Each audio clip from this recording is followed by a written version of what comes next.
homeowner that's selling and the buyer is requiring them to replace the equipment, the buyer doesn't realize that the seller is replacing it. The buyer no longer has a warranty.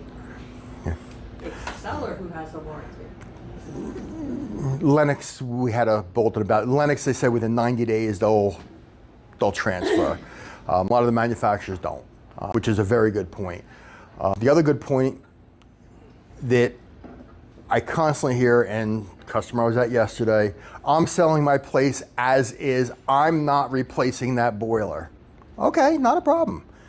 They're going to have their home inspector come on in, and their home inspector is going to say, okay, that boiler is 30 years old. It needs replacement. Boom, boom, boom.